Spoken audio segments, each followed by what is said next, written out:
For the exponential function f, the table above shows the several values of x and their corresponding values of y, where a is a constant integer greater than 1.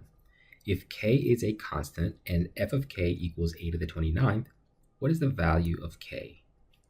So this question is giving us a table of values, and it's basically asking for which value, for which x value, will the y value give us a to the 29th.